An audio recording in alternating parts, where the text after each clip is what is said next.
મિત્રો, અત્યારે ગુજરાતમાં ગરમી ખૂબ જ પડી રહી છે અને આ ગરમીની ઋતુમાં જે લોકોના શરીરમાં વધારે પડતો ગરમીનો કોઠો એટલે કે તજા ગરમી હોય, શરીરના લોહીમાં વધુ ગરમી રહેતી હોય, પેટમાં ગરમી હોય, આવા લોકોના શરીરની અંદર ગરમીના હિસાબે વધુ સમસ્યા થતી જોવા મળતી હોય છે.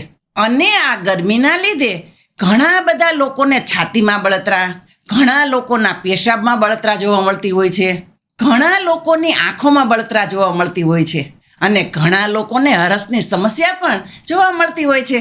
અને આ ગરમીના કારણે ઘણા લોકોનું શરીર ખૂબ જ વધુ ગરમ અનુભવાતું હોય છે અને તે વ્યક્તિને વધુ ઠંડુ પાણી પીવાની અને ઠંડુ ખાવાની ઈચ્છા થતી હોય છે, અથવા તો તે વ્યક્તિને વારંવાર ઠંડા પાણીએ નાહવાની ઈચ્છા થતી હોય છે.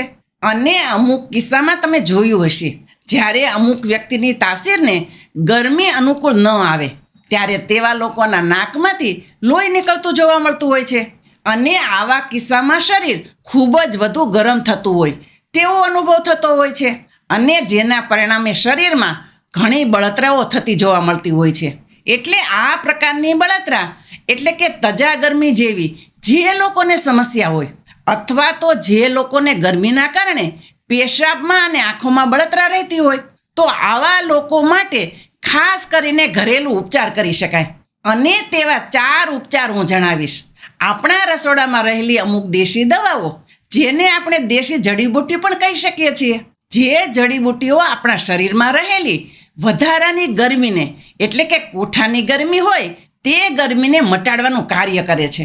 ગરમીની ઋતુ માટે સૌથી શ્રેષ્ઠ વસ્તુની વાત કરીએ તો તે વસ્તુમાં આવે છે નાળિયેર પાણી. આપણા દાદા અને નાના કહેતા હતા, ગરમીની ઋતુમાં નાળિયેર પાણી શરીરમાંથી વધારાની ગરમીને ખેંચીને દૂર કરે છે. પરંતુ દરરોજ લીલા નાળિયેરનું પાણી પીવું બધા લોકોને પોસાય નહીં અને આર્થિક રીતે મધ્યમ અથવા તો નીચા વર્ગના વ્યક્તિઓને દરરોજ નાળિયેર ખરીદવું પોસાતું ન હોય. પરંતુ જે લોકોને નાળિયેર ખરીદવું પોસાતું હોય તે લોકો માટે નાળિયેર પાણી અમૃત સમાન છે. કારણ કે આજ દિવસ સુધી આપણે ક્યારેય નથી સાંભળ્યું કે નાળિયેર પાણીમાં કોઈ પણ જાતની મિલાવટ થઈ હોય અથવા તો કેમિકલથી પ્રોસેસ થયેલા જોવા મળ્યા હોય. અને જે વસ્તુ આપણે પીએ છીએ તે કુદરતી રીતે મળી આવતી નેચરલ વસ્તુ છે. આવી રીતે કોઈ પણ ભેળસેળ વગરનું શરીરમાંથી ગરમી દૂર કરવા માટેનું આ એક શ્રેષ્ઠ પીણું છે. હવે બીજા ઉપચારની વાત કરીએ. જે લોકોને પેશાબમાં ગરમી રહેતી હોય એવા લોકો જો ધાણાનો ઉપયોગ કરે તો આ ઉપચાર એવા લોકો માટે ઘણો મદદગાર સાબિત થાય છે. એટલે શરીરમાં રહેલી વધારાની ગરમીના કારણે શરીરના ઘણા બધા અંગોમાં તકલીફ પડતી હોય છે. બધા જ લોકોની તાસીર અલગ અલગ હોય છે, પરંતુ ઘણા બધા લોકોને શરીરમાં રહેલી તજા ગરમીના કારણે પેશાબમાં બળતરા થતી હોય એવી સમસ્યા ઘણી વખત જોવા મળતી હોય છે. તો એવા લોકોએ ખાસ કરીને રાત્રે સૂતા સમયે 1 ચમચી આખા સૂકા ધાણા લઈ લેવાના છે. આ ધાણાને 1 ગ્લાસ પાણીમાં પલાળીને આખી રાત માટે રાખી મૂકવાના છે. સવારે ઉઠીને પછી આ ધાણાને પાણીમાં મસળી નાખવાના છે અને પછી આ ધાણામાં 1 ચમચી જેટલો સાકરનો પાવડર તમે નાખી શકો છો અને આ બંને વસ્તુને સરખી રીતે હલાવીને પાણી સાથે મિક્સ કરી દેવાનો છે. અને આ એક કુદરતી તમારા માટે શરબત બની જાય છે.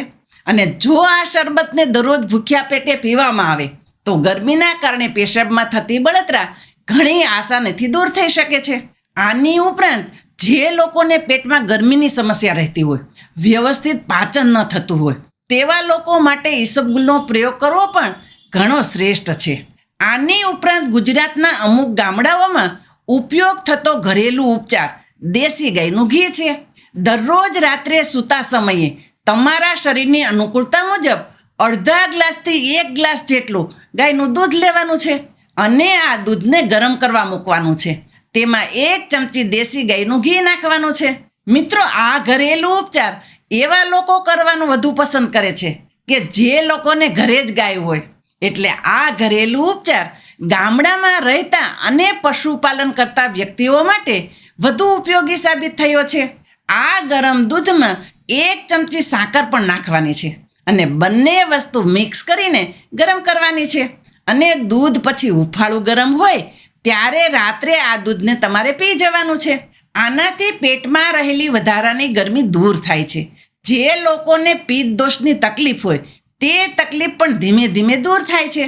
આ ઘરેલું ઉપચારના ઉપયોગથી ફક્ત તમારું પેટ જ સાફ નહીં થાય, પરંતુ તમારા શરીરની ગરમી પણ દૂર થશે. બીજી સામાન્ય વાત કરીએ તો જે લોકોને શરીરમાં આવી રીતની ગરમીની તકલીફ રહેતી હોય, પેટને લગતી ગરમી હોય, આંખોમાં ગરમી રહેતી હોય, પેશાબમાં ગરમીના કારણે બળતરા થતી હોય, અથવા તો આખા શરીરમાં કોઠાની ગરમી એટલે કે તજા ગરમી હોય, તો આવા લોકોએ બહારનો તીખો અને તળેલો ખોરાક ખાવાનું બંધ કરવું જોઈએ. અને ખાસ કરીને બહાર લારીમાં જે મળતો ખોરાક હોય તે ખોરાક ખાવાનું ટાળવું જોઈએ. જો આવો ખોરાક ખાવાનું વધુ પસંદ કરો છો તો શરીરમાં ગરમીની માત્રા વધી જાય છે. ઘણા લોકોને તમે જોયું હશે, તે લોકોના માથાનો ભાગ વધુ ગરમ થતો જોવા મળે છે. અને આવા લોકોને માથાનો દુખાવો પણ રહેતો હોય છે. અને આ દુખાવા પાછળનું મુખ્ય કારણ ગરમી પણ હોઈ શકે છે. અને વધારે પડતો ઘરનો પણ તળેલો અને તીખો ખોરાક ખાવાથી ઘણી બધી સમસ્યાઓ ઉત્પન્ન થતી હોય છે. એટલે આ ભયંકર ઉનાળાની ગરમીની સિઝનમાં તમારે ઘરે પણ તીખો અને તળેલો ખોરાક ઓછો ખાવાનું પસંદ કરવું જોઈએ. આ ઉનાળામાં ખાસ કરીને માટીના માટલામાં રાખેલા પાણીનું જ સેવન કરવું જોઈએ. બને ત્યાં સુધી ફ્રીજના પાણી પીવાનું ટાળવું જોઈએ. અને બહાર મળતા ઠંડા પીણાઓ પણ બને ત્યાં સુધી ઓછા પીવા જોઈએ. અને જો તમારે ઠંડુ પીણું પીવું જ હોય તો માટલાના ઠંડા પાણીમાં તમે લીંબુ અને ચપટી સિંધાલું મીઠું નાખીને મિક્સ કરીને, અથવા તો ફક્ત લીંબુ અને સાકર નાખીને તમે મિક્સ કરીને આ વસ્તુને પી શકો છો. જો તમે આવી રીતે ઘરે બનાવેલું આ પીણું દરરોજ એક વખત પીશો તો પણ તમને ગરમીમાં ઘણો ફાયદો જોવા મળશે. એટલે જો મિત્રો તમે આવી નાની નાની વાતનું ધ્યાન રાખશો તો પણ શરીરમાં રહેલી વધારાની ગરમીને દૂર કરી શકાય છે.